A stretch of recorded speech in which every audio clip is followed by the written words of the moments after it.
Alright guys, today we're out doing some muskrat trapping, and we're at a pond back here where there's a muskrat hut over that way, and I'm just kind of walking around the pond right now checking out different muskrat runs and seeing where a good place to set these is going to be. And right here I found a place where they're hanging out under the bank and eating a lot of vegetation there. So we're going to throw a 110 over that hole on a 110 conibear stand here, and hopefully we'll have a muskrat in it tomorrow when we come back and check this.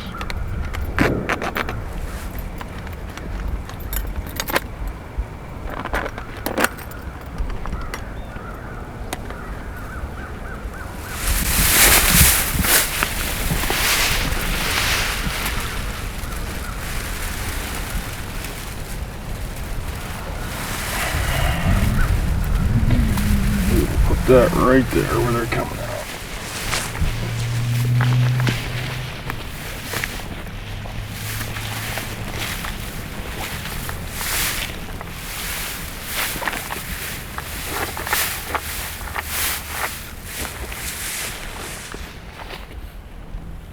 They're chewing a lot of this back. Using this orange paint is to let the landowner know where I've put the traps. That was one of his requests for letting us trap this land. And normally you wouldn't do that. Other people see your traps. A lot of people like to steal traps, but when you're on private land, it doesn't matter a whole lot.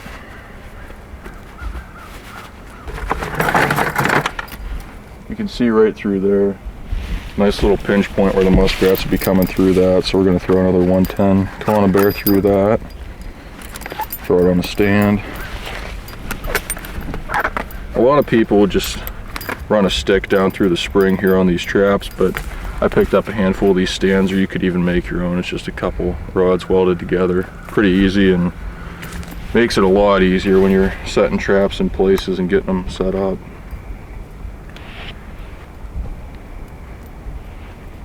This might be that one that didn't like to stay set, but we'll see. I had one I needed to adjust a little bit.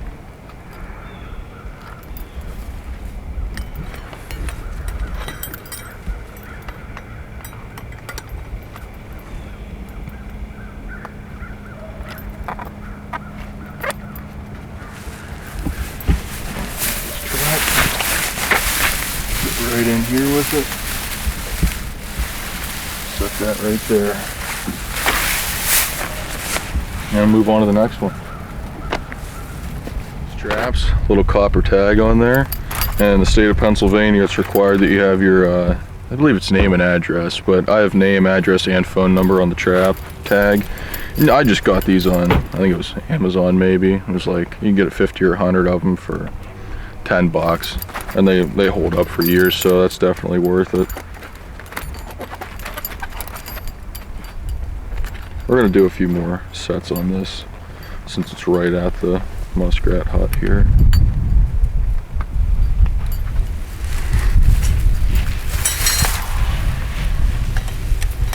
Put the loop on there first. Get that down around the bottom.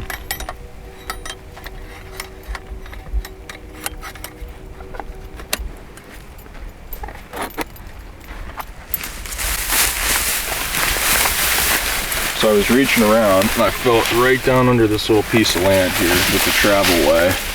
Now I already have a trap right there coming out of the one entrance of this hut, but let's say there's 10 muskrats in this pond. One might get caught in there, and we'll be able to get a second one out of this one if it's trying to come in from the outside.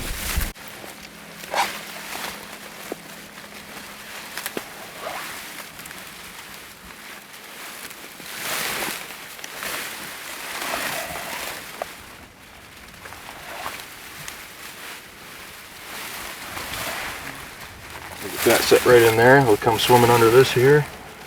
Go to head up out of there and get nabbed. I'm going to check some more of this out front here. Don't fall in the water first.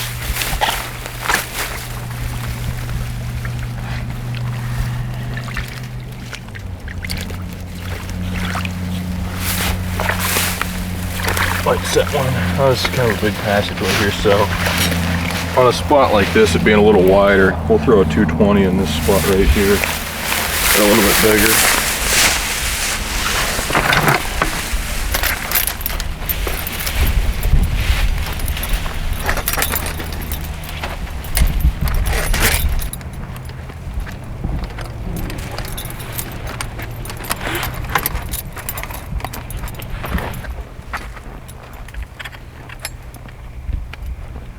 And this is something I've learned the hard way. Never forget to take your safeties off of these springs. If you do that and a muskrat or whatever swims through the trap that you're trying to trap, it's gonna go off, but it's not gonna catch the animal. That's for sure. And then you waste all your time and work that day. So we'll get a couple of these sticks here.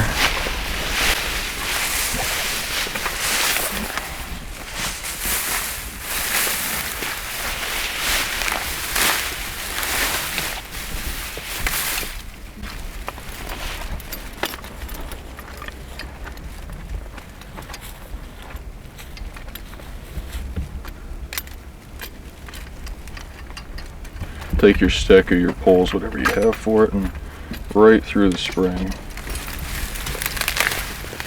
Get that pushed down in there good, so it's not going anywhere. Then take the trap, take the safeties off, kind of push the trap down into this bottom here.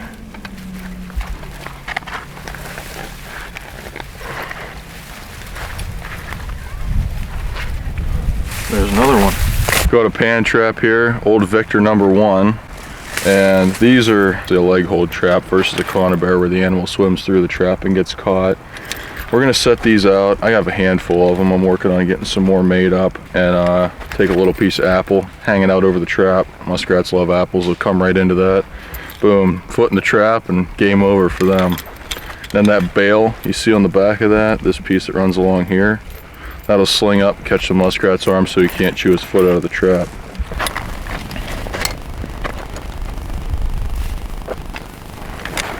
It's an old Victor #1 trap. Set that in right here. Guess we need to get this in a little bit deeper so it doesn't come off of there. Yeah, that ought to do on that one. What's going on, guys? It's Thanksgiving today. We're gonna go out and check some muskrat traps that we set yesterday at a pond that looked pretty good. There were 2 muskrat huts at it, so I'm hoping we had some luck last night in our traps, and we're going to take you guys along for the ride. We'll see you there. Muskrat in this set this morning on a 110 on a stand.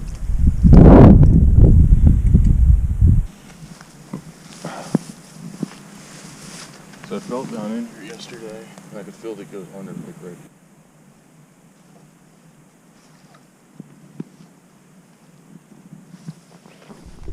Alright guys, back at this pond we were trapping here. I'll give you a quick view of it real quick. Looks like we caught another muskrat in the same set we caught one yesterday. And we've had some traps over by the huts, and that just, for some reason, I don't know, that wasn't panning out. Still got them in over there, but you'd think they'd be swimming all around their muskrat hut there, but no, they've been coming over to this little spot here. Get them yanked out. They've been coming over to this little spot here where the you see the banks just kind of cut out a little bit there where they've been coming through here. But that's a nice rat, so we'll get him off of there and reset this trap.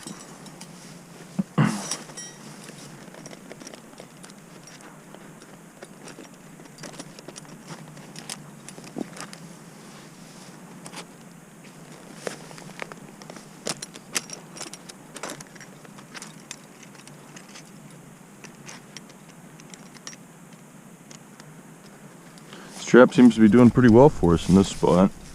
That's 2. We'll see how many rats are in this pond.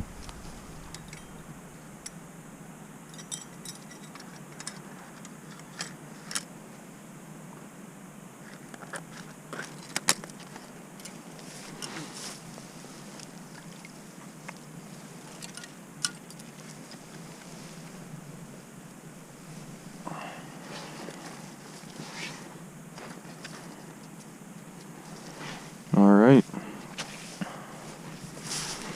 this rat here. On these, it's not that they're a super hard thing to catch, it's just finding the right placement for traps and knowing what their sign looks like and being able to set around their sign. But I am shocked that we haven't caught any on the muskrat hut, but if we keep getting them like this over in that hole, it'll be just as good. And then we're going to check out another spot today just up the road that I got permission for yesterday, so we'll see how that goes too. Should be pretty good, we'll see.